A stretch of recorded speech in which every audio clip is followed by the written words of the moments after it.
Assalamualaikum warahmatullahi wabarakatuh. Halo teman-teman, perkenalkan nama aku Nabita Alfariji dengan NIM 0311240025.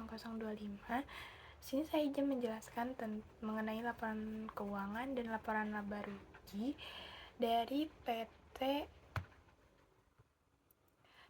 Dharma Satya Nusantara Tbk dan entitas anak. Nah, di sini disclaimer, saya hanya menjelaskan mengenai perusahaannya aja, laporannya aja, karena untuk tugas akhir dari mata kuliah akuntansi keuangan. Terima kasih. Nah, pertama-tama itu saya akan menjelaskan tentang akun kas dan setara kas. Di CLK, di catatan 4 itu mencakup kas di tangan. Nah, saldo bank, rupiah, dan mata uang asing itu serta deposito yang berjangkanya itu jatuh tempo itu kurang dari 90 hari.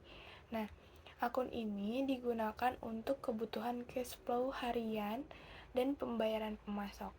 Jadi, kebutuhan cash flow itu kebutuhan yang kurang dari 5 juta atau 4 juta yang tidak termasuk beban-beban lain-lain.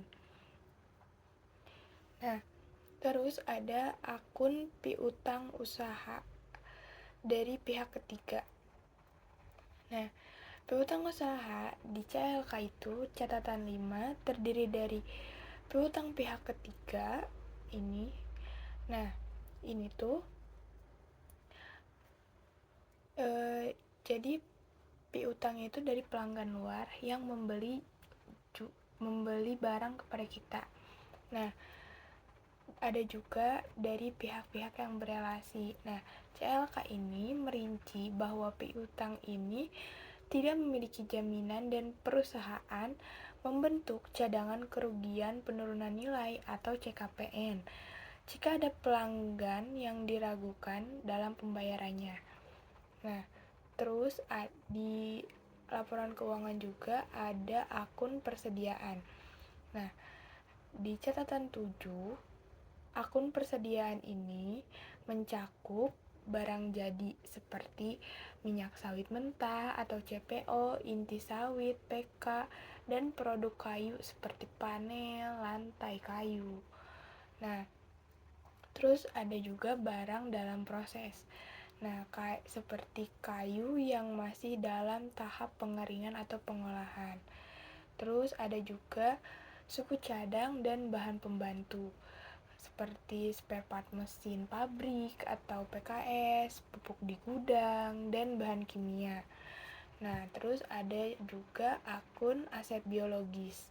Nah, untuk aset biologis ini khusus industri agrikultur ini mencatat nilai TBS atau tandan buah segar yang belum dipanen. Perhitungannya menggunakan model diskonto arus kas atau harga pasar dikurangi biaya penjualan. Nah, terus ada investasi pada asosiasi. Nah, pada entitas asosiasi ini di 2024 itu sebesar 1340932. Nah, ini tuh akun ini tuh ya di catatan CLK-nya itu di catatan 12 DSNG yang memiliki saham di perusahaan lain seperti PT Rea Kaltim Plantation atau CLK menjelaskan bagian laba atau ruginya di perusahaan ini yang dicatat menggunakan metode ekuitas. Terus ada perkebunan plasma. Nah, ini perkebunan plasma di akun aset tidak lancar ini dengan saldo 943854. Nah, ini tuh DSNG memiliki kewajiban mengembangkan kebun untuk masyarakat sekitar atau plasma.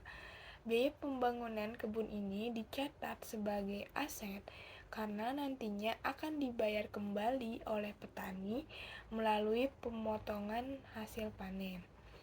Terus ada akun tanaman produktif dengan nominal 3268131. Nah, ini tuh adalah pohon sawit yang CLK membaginya menjadi yang pertama, tanaman belum menghasilkan atau TBM. Pohon yang usianya 0-3 tahun yang masih dalam masa pertumbuhan. Biayanya dikapitalisasi, belum disusutkan. Terus ada juga tanaman menghasilkan atau TM. Pohon usia lebih dari 3 tahun yang sudah dipanen, disusutkan selama umur ekonomisnya, biasanya 20-25 tahun. Terus ada masih aset tetap. Nah, ini ada akun aset tetap. Di catatan 16 ini meliputi tanah HGU atau hak guna usaha, mesin pabrik atau PKS, atau juga bisa farm oil mill atau kendaraan pengangkut CPO dan peralatan kantor. Nah, terus ada juga Goodwill, akun Goodwill. Nah, Goodwill ini muncul saat DSNG membeli anak perusahaan dengan harga di atas nilai pasar aset. Goodwill ini diuji setiap tahun untuk memastikan tidak ada penurunan nilai atau impairment. Nah, kita lanjut ke akun 2 atau liabilitas. Nah, di sini ada akun utang bank jangka panjang. Nah, DSNG memiliki pinjaman dari berbagai bank seperti BCA, Mandiri, atau Bank Internasional. Nah, di catatan CLK ini merinci suku bunga, floating atau fixed, jatuh tempo, serta aset apa saja yang dijadikan jaminan atau kolateral. Terus ada akun utang obligasi. Nah, ini utang obligasi dengan saldo nominal di 2023 itu 175.812. Ini surat utang yang diterbitkan kepada masyarakat. Fokus utama di sini adalah sustainability bonds, di mana dana yang dipinjam harus digunakan untuk proyek ramah lingkungan sesuai prinsip ESG. Terus ada liabilitas imbalan kerja. Nah, ini dengan saldo nominal di tahun 2024 itu 333.058. Nah, perhitungan akrual ini untuk kewajiban pensiun dan pesangon karyawan sesuai Undang-Undang Cipta Kerja. Akun ini sangat bergantung pada asumsi tingkat bunga diskonto dan kenaikan gaji di masa depan. Terus ada kewajiban pajak tangguhan, ini liabilitas pajak tangguhan, di mana saldo nominalnya 2024 itu 154.805. Nah, ini tuh timbul karena perbedaan waktu pengakuan biaya antara standar akuntansi atau PSAK dan aturan perpajakan. Terus kita next ke akun ekuitas atau modal. Nah, di sini ada akun modal saham nilai nominalnya Rp20 penuh per sahamnya, modal dasarnya 350 miliar dan modal ditempatkan dan di store penuh. Nah, ini tuh modal saham ini tuh adalah nilai dasar yang dimiliki oleh investor. Terus ada juga akun modal ditempatkan dan di store penuh, yaitu tambahan modal di store atau yang bisa disebut agio, yang keuntungan yang didapat perusahaan saat menjual saham perdana atau IPO di atas nilai nominalnya. Terus ada akun surplus revaluasi. Nah, surplus revaluasi ini tuh yaitu peningkatan nilai aset tetap atau tanah yang dinilai kembali oleh tim penilai independen. Ini menambah nilai kekayaan perusahaan tanpa melalui transaksi penjualan. Terus ada saldo laba. Nah, saldo laba ini tuh atau retained earning ini adalah keuntungan bersih tahun-tahun lalu yang ada di tahun 2024. Ini tuh yang diputuskan untuk diputar kembali atau reinvestasi guna memperkuat modal perusahaan. Nah, terus kita ke laporan laba rugi.